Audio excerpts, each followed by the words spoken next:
on, everybody, put your hand together. I want to hear you say Sunday morning. Sunday morning. Sunday morning. Welcome to Sunday morning service. Today, we'll be featuring a sermon by the Reverend C.L. Franklin entitled, I Heard It Through the Grapevine, and song selections from the North Carolina Community Choir, Louise Candy Davis, and the Reverend James Moore. Now sit back, relax, and enjoy Sunday morning service.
Stole from me.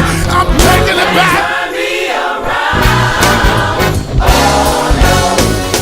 In Ephesians 3:20, the word of God says, now unto him that is able to do exceedingly abundantly above all that we can ask or think, according to the power that works in us, unto him be glory in the church by Christ Jesus throughout all ages, world without end. That's why I say right now, right now, right now.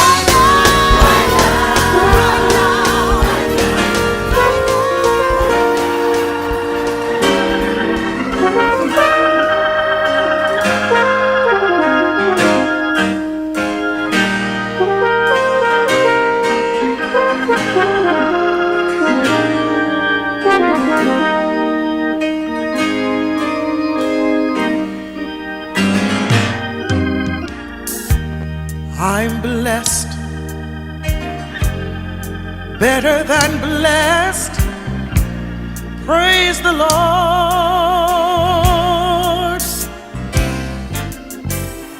I'm blessed, better than blessed. Praise the Lord. I may not have houses and wealth, I may not have all my strength and health, but I'm blessed, better than blessed. Praise the Lord.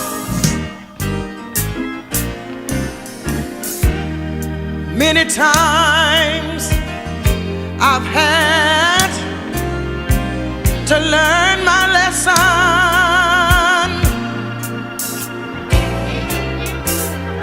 for I did not appreciate my blessings. I complained that I had no shoes, but then I saw a man who had no feet to use, and I'm blessed, better than blessed. Thank you, Lord. Thank you, Lord. I've got no mind to complain at any time, for God has mixed my clouds. He mixed my clouds with His bright sunshine. Though this is a rough and rocky road I'm on, I know it'll take my poor soul on home.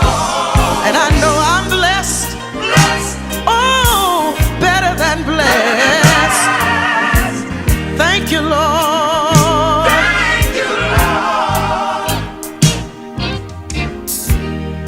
I've got God the Father above me,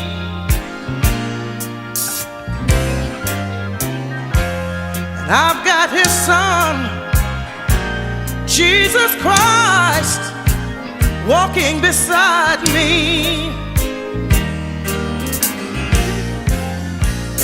You see, I've got the Holy Spirit within me, and I've got all of God's angels all around me, and I know I'm blessed, better than blessed. Thank you, Lord.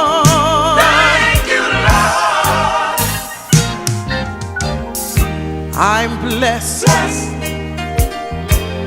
better than blessed. Thank you, Lord. Hallelujah. I'm blessed, better than blessed. Thank you, Lord.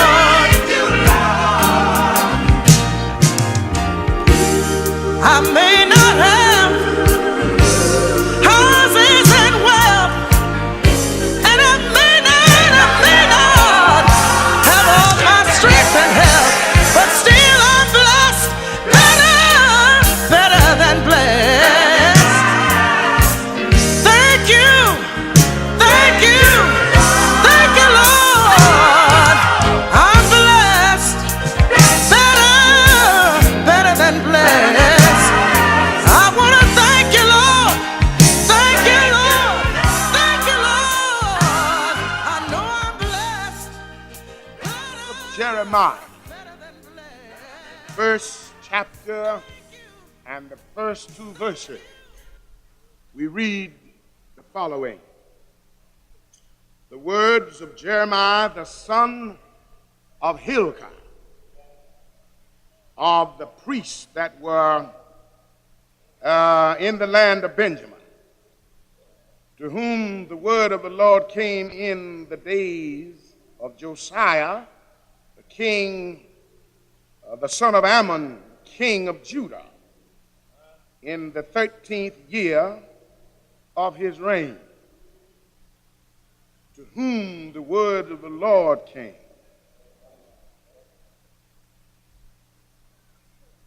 Our subject is, I heard it through the grapevine.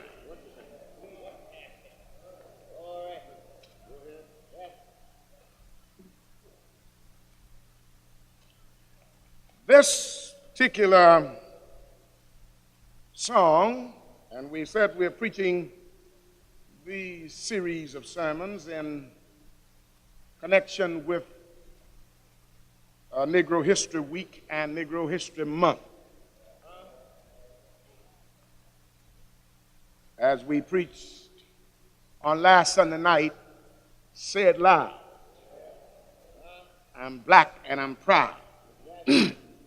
Tonight, I heard it through the grapevine. And possibly next Sunday night, the meaning of black power. We got the title of this sermon from a song that has recently been current by a young lady by the name of Miss Knight. And we assume that you know the words of the song and possibly have not attributed any particular importance to them. But I think all of us will agree that many things come to us that's factual and true by way of the grapevine. All words have two meanings, a denotative meaning and a connotative meaning. Denotatively, the word grapevine means a woody vine bearing grapes. Connotatively, the word grapevine means a secret means of spreading information. In the Old Testament, the great prophets used the words or the clause, the word of the Lord came to me. By the word of the Lord, they mean a revealed communication from God. They mean God's revelation of his own will and purpose. They mean God's manifestation of his nature and character. Jeremiah, the greatest of the Old Testament prophets, constantly uses the clause, the word of the Lord came unto me. And the word of the Lord is always all right. A phrase is a group of words containing neither a subject nor a predicate. A phrase never completely expresses a thought. A clause is a group of words containing a subject and a predicate, which may or may not completely express a thought. An independent clause completely expresses a thought. A dependent clause contains a subject and a predicate, but it does not completely express a thought. Something more is left to be said. The Bible is called the Word of God. The Bible is a book on religion. Religion involves God, man, life, death, and destiny. The Bible the Bible is a dependent clause.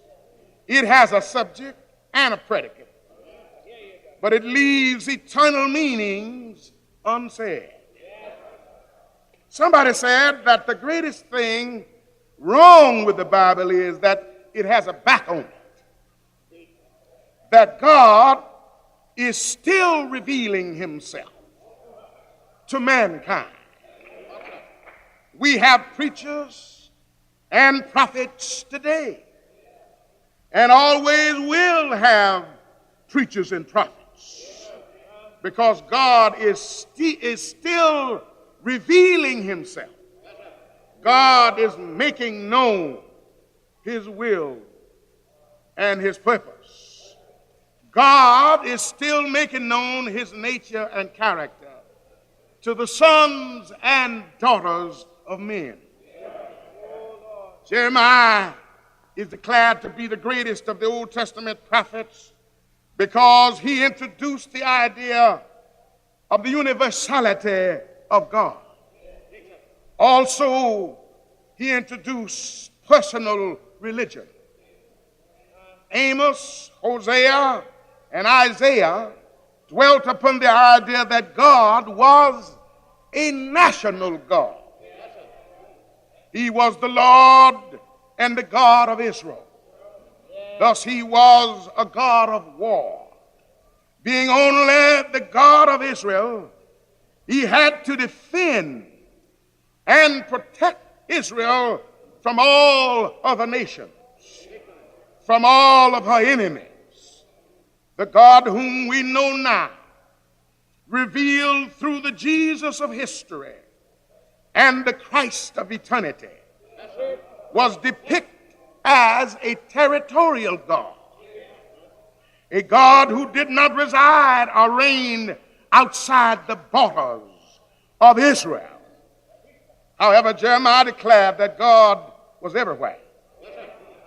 The Israelites were persuaded that because they had been captured by the Babylonians and taken to a foreign land, they had to worship the gods of the land and the country. But Jeremiah told them that God was everywhere, for he had heard it through the grapevine, that they did not have to worship the gods of Babylon, that Yahweh Elohim, the God of Israel, was everywhere, and that he would hear and answer prayer to all human beings wherever they were, that the earth was the Lord, the world and the people that dwell in it. At least 400 years before the book of Jeremiah was written, the young prophet Daniel was assured that God, the God of Israel, was everywhere and would hear and answer prayer. Thus he raised his window and looked toward Jerusalem and prayed 3 times a day. In our civilization, it is advocated that we have at least 3 meals a day. In some countries, people eat 5 and 9 times a day. However, Daniel's praying 3 times a day was his spiritual nourishment. His praying 3 times a day was his 3 spiritual meals. I don't believe you praying with me tonight. This is the beginning of Negro History Week. Negro History Week was designed by Carter G. Woodson and was acclaimed as, or who was acclaimed as, the official authority of Negro history by this nation and by the world. It is interesting to note that Carter G. Woodson was a Negro Baptist layman. He was featured a number of times in the National Baptist Convention, both incorporated and unincorporated.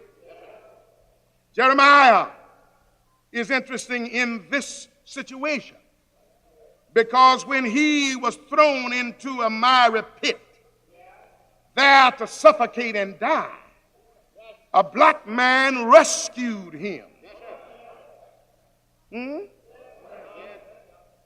Brought him back to the land of the living and enabled him to complete the book, the great book, which bears his name.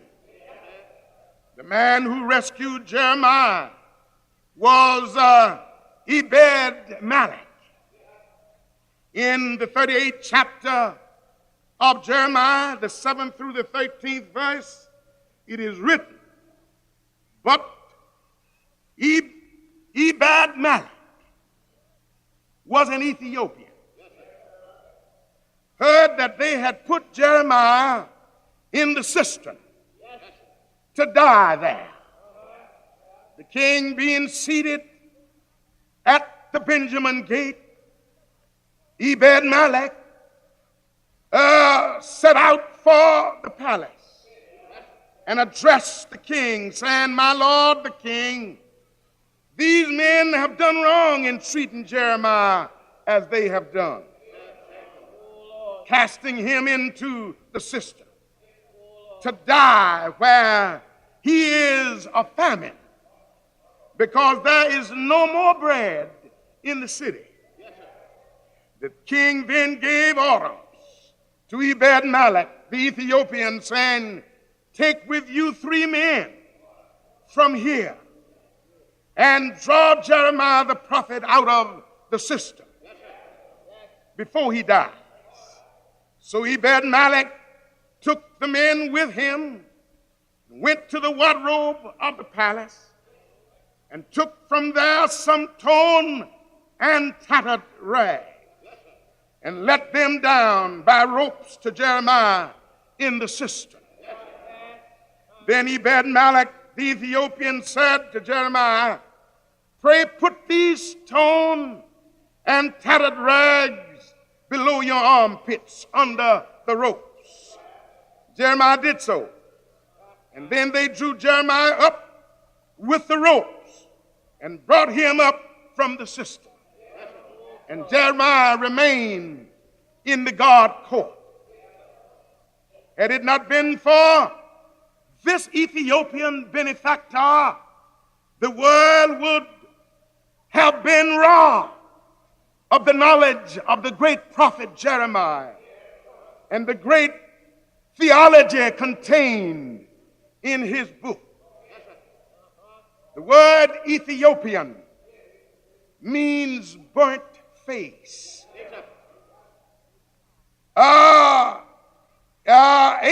Atheon means burnt, and op means face.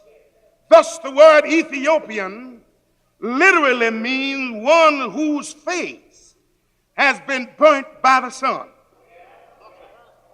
Therefore, Ebed-Melech was a black man. We heard it through the grapevine. Much of the information we have received concerning the history of the black man has come to us, as it were, through the grapevine.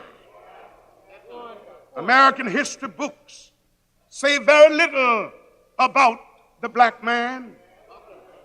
His name is often given without giving his racial identification. That is why there is such a great outcry on high schools and college campuses about courses in Negro history. Negro History Week was designed to inform the black man in the United States of America of his contribution to world history and world civilization. In his book, The Story of the Negro Retold, Carter G. Woodson points out that the black man in Africa, long before he ever saw a white man, was the first to mold and smelt iron. the first man to organize a bank, the first man to play music upon stringed instruments, the first man to domesticate the sheep and the goat, the first man to hold a trial by jury, the first man to set up a system of education. And we heard it through the grapevine. I don't believe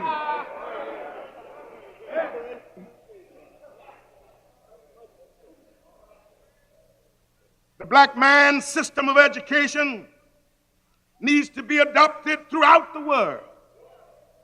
Carter G. Woodson points out that in the black man's system of education in Africa, the boys were taught by elderly wise men, and the girls were taught by wise elderly women.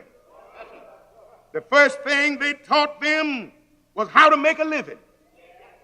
The second thing they taught them was how to be husbands and wives. The third thing they taught them was how to be fathers and mothers. So we believe that this would be a good system for the whole world. Certainly we need some training on how to be men and women, on how to be fathers and mothers, on how to make an honest living. 41 years ago, the late, great Dr. L.K. Williams, the then president of the National Baptist Convention, Incorporated, and pastor of the Great Olivet Baptist Church, Chicago, speaking before the World Baptist Alliance in Toronto, Canada, said, "For a long time there existed a legend that Negroes had visited America prior to Columbus." You don't hear me. This has been attested by some facts and the testimony of great scholars. Leo Weiner of Harvard University says Africans were the first to visit the shores of America. Three things seem to prove the claim. First, the likeness of the Negro, which occurs repeatedly in Indian carvings among the relics of the mound builders and Mexican temples. You don't hear me tonight. Second, the trace of Negro customs in the religious worship of the Indians, in their methods of building their defenses, and in their trade practices. Columbus said that he had been told of a land southwest of Cape Verde Island where the black folk had been trading.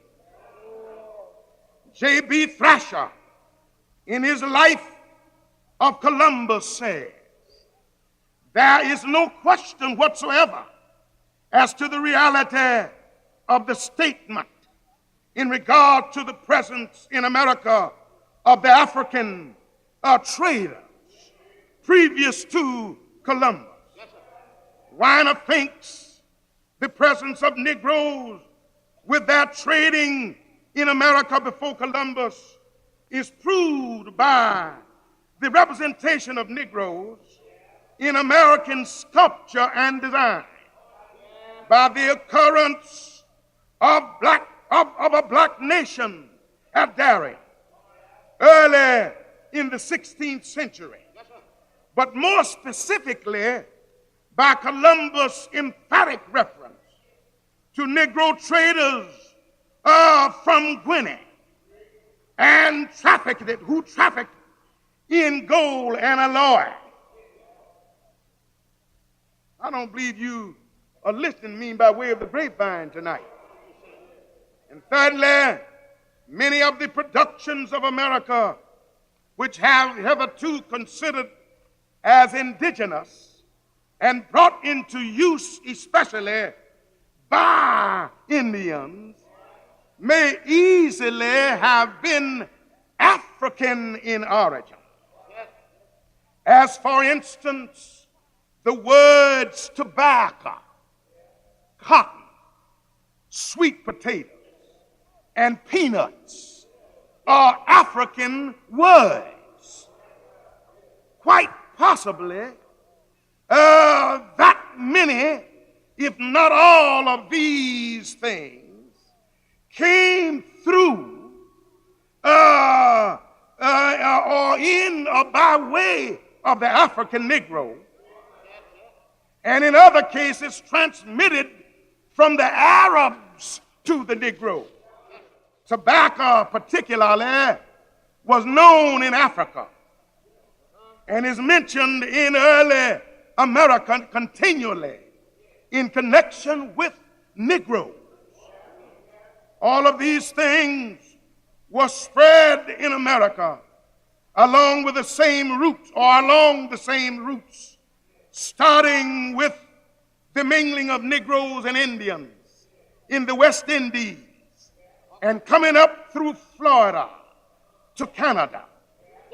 The Awak Indians and the fugitive Negroes, together with Negroid Caribs, migrated northward, and it was they who led Prince de Leon to search for the fountain of Bimini, where old men grew young. Columbus reports in the record of his voyages that the best ship he had when he discovered America was piloted by a Negro, a black man by the name of Pedro Alonso. And the name of the ship was Minya. I wish I had somebody here to pray with me tonight. Carter G. Woodson, as well as other authentic historians, points out that most of the early explorers were accompanied by black men, that Negroes were with Balboa when he discovered the Pacific Ocean. They helped him to build his crude boats. Cortez did not conquer Mexico without the aid of black men. One of these were the first to sow grain in Mexico. A black man by the name of Esther Vanico, a black man, was the first person to reach Mexico from Florida by land. He led the exposition in Mexico and Central America and discovered what is now known as the states of New Mexico and Arizona. Black men were with Lewis and Clark and also with Fremont. When an expedition was made in California and Klamath Lake was discovered. I'll soon be through. Keep on praying with me. I'm just trying to tell you what I've heard through the grapevine. I'm trying to tell you a little about your own history that you haven't taken time to learn. For I'm sure that if we knew more about ourselves, we would respect ourselves more. Huh? You need to listen to the grapevine. You don't hear me tonight. Black men were with DeSoto. One of them, the first settler from the old world. Mendez had with him a company of trained black artisans and agriculturists when he founded St. Augustine, Florida. Black men assisted in the exploration of Guatemala and the conquest of Chile. Peru, and Venezuela. William Alexander Leadoff, a black man, once owned the largest home in the San Francisco Bay. DuSable, a black man, was the first homeowner in the city of Chicago, one of the world's renowned cities. Many of us who visited Abyssinian Baptist Church in New York City, pastored by Dr. Adam Clayton Powell Sr. and Dr. Adam Clayton Powell Jr., father and son, two of the world's greatest preachers. We had the privilege of meeting a man by the name of Matthew H. Henson, the black man who discovered the North Pole in 1897. This came through the grapevine. Admiral Perry, who was given the credit for discovering the North Pole, according to history, Admiral Perry had lost his toe before he got to the North Pole.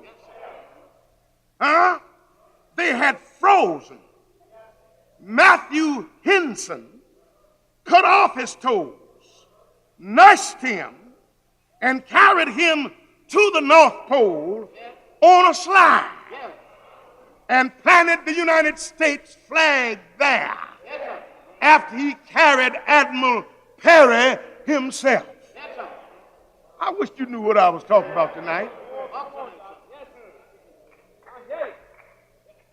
We've got it through the grapevine of history, authentic history, that many of the inventors accorded to white men during the days of American slavocracy were made by Negroes. During slavery, there was no school to develop brain power and self-direction. Yet the black man during that period did much to promote the world's advancement through invention. Because the black man was not a citizen at that time and could not patent his invention. His owners would patent in their own name. You don't hear me, do you?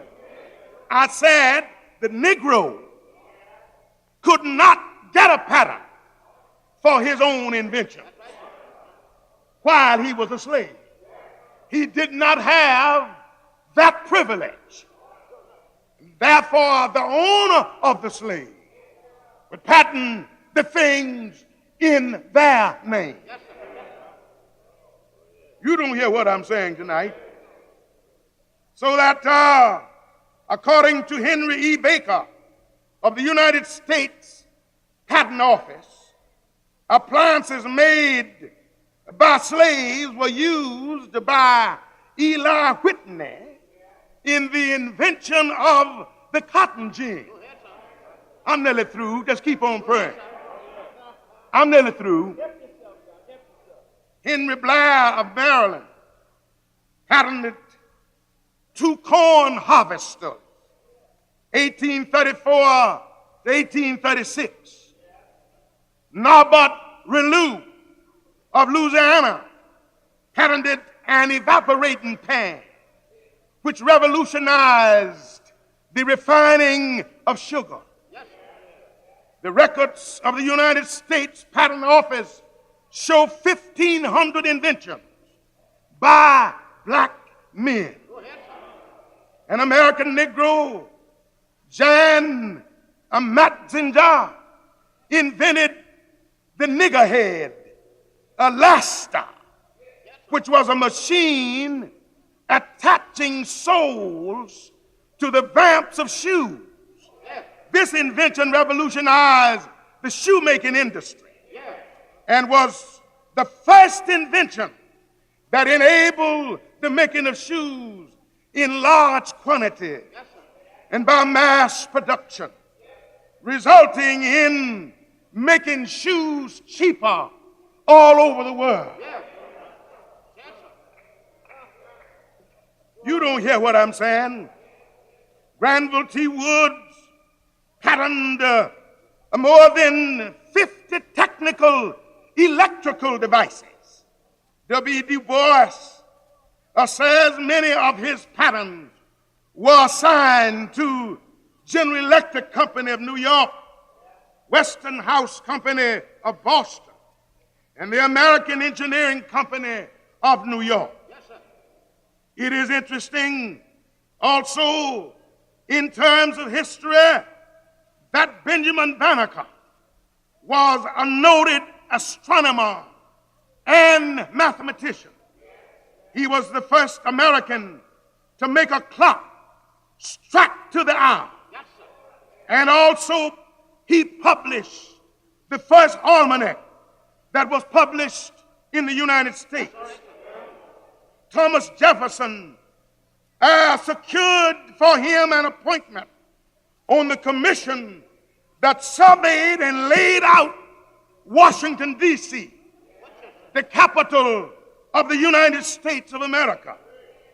It is said that Banneker's principles of international peace, announced in 1793, was similar to the principles of the League of Nations. And Banneker was ahead of Woodrow Wilson, the father of the United Nations, by 125 years. Time would fail us to tell you all of the great things about the great Negro heroes. Dr. L.K. Williams again said, it is clear, and I'm coming to my end now. It is clear that the Negro has made valuable and substantial gifts to the material progress of mankind. But these have not been the best of his gifts. For he has injected into the world's advancement something more tangible and something far more spiritual.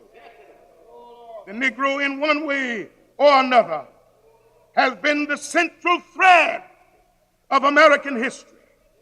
He has negatively elected more men to office, or had more laws passed or enacted than any other racial group in the world.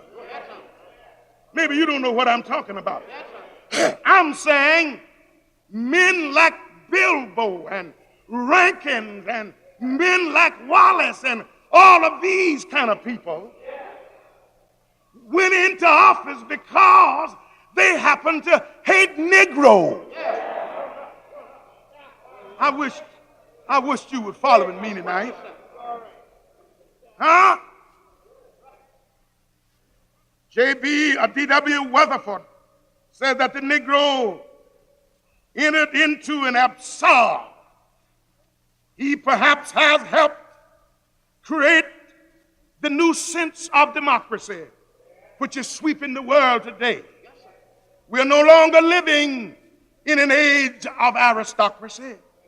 Today, the Negro is a concrete challenge and the severest test of the world's boasted democracy. All mankind is instinctively religious, but the pronounced characteristics of the Negro is his religious genius.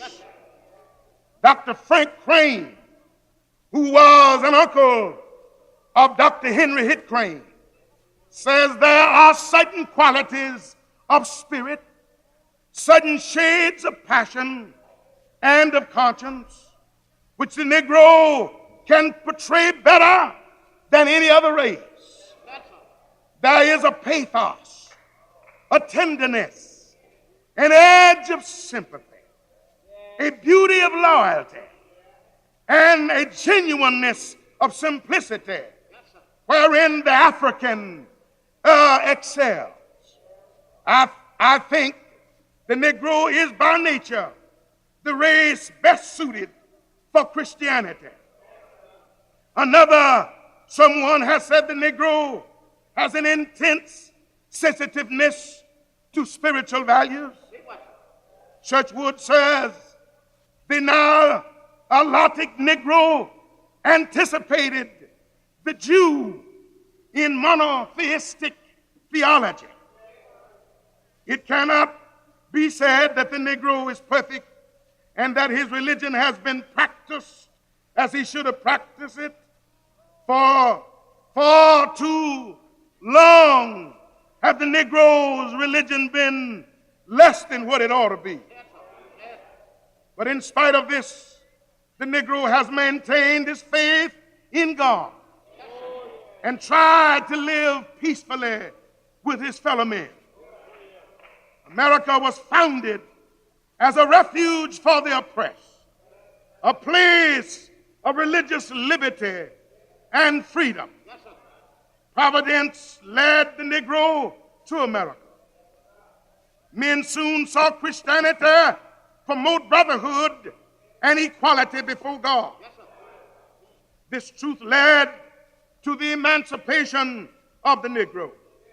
The Negro has, through his undying optimism, his ability to exist on meager things and yet be happy, helped the world to know that it is not the abundance of earthly and material things that bring joy and happiness. That there are other things other than these things that are material, that are deeper and even more precious. You don't hear me now. Why, the Negro has done many credible and outstanding things. The stories told about the Mississippi River running wild. Levees here and there swell, trying to withstand the weight of the added volume of water. When they would show signs of breaking, why, their masters, you don't hear me tonight, their masters would go around scraping up sand and filling the bags with sand. But as the waters kept on rising, you don't hear me tonight, and these levees began to give in and give away. Oh, Lord. Finally, the waters kept on rising. And there was no more sand left.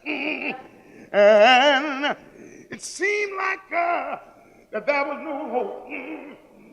That the riverbeds would break. And the sand piles and the sandy walls would be swept away by the waters. Oh, Lord. Why, the masters of Negro slaves, why, called on them to give their bodies to fill in the hole that had developed in the water and in the walls. Oh, Lord. Thousands of Negroes gave their bodies freely to hold the water and save lives and save homes and property. Oh, Lord.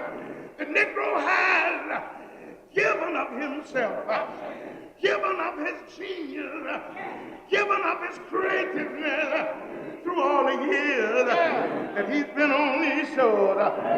Once again, he may be called on to give what he has, to hold back the waters of hate and ignorance. Oh, Lord, fill up the hole where all of these things are creeping through in upon our society and threatening the destruction of civilization as we know it.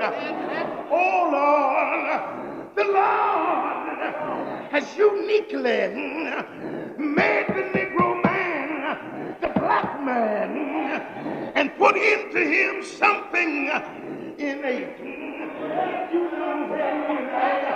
Yes, and I believe if history or destiny called on the black man in this or any other connection, he'd give of himself.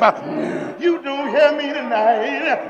Oh Lord, think about the song that the whole world is singing. Oh Lord, oh swing low, sweet chariot, coming to carry me home. You don't hear me. You don't hear me tonight. Think about in those dark days, in those black days, when everything looked hopeless. I heard him say, I'm going to eat at the feasting table one of these days. I'm going to put on a white robe one of these days. I'm going to eat and never be hungry one of these days. You ought to remember saying,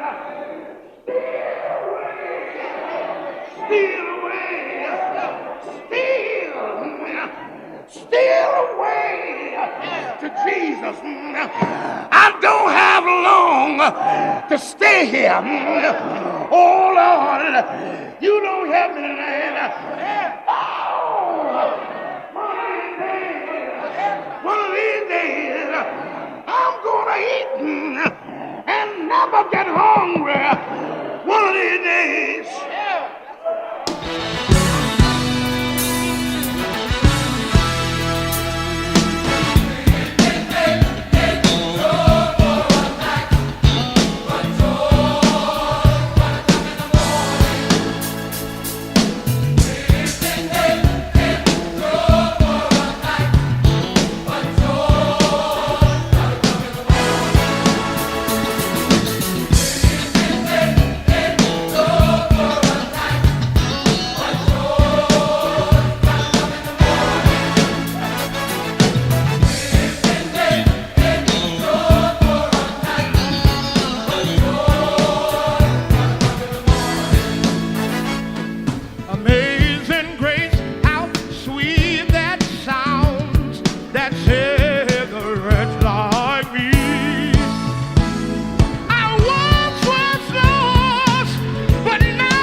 you got joy tonight, I just want you to help us sing it out in the audience. How many got joy? If you got joy, say yeah. Say yeah. Yeah, yeah, yeah. Listen, listen. Timothy, if you don't mind, give the audience their part. Come on. 2, 3, 4. 1, 2, ready, sing to the top. Joy. One more time, Timothy. I said joy. Now let me hear all the men out there. I said joy. One more time, joy.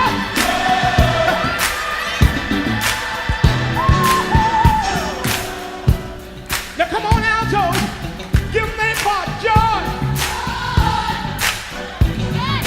Somebody good joy. Hey, hey, hey, hey, joy.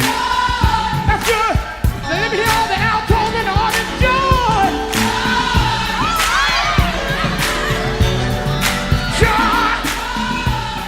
Joy. We hope you have enjoyed this week's edition of Sunday Morning Service. Be sure to subscribe to Malaco Gospel so you'll be notified when new programming is available. Again, thank you for participating in Sunday Morning Service.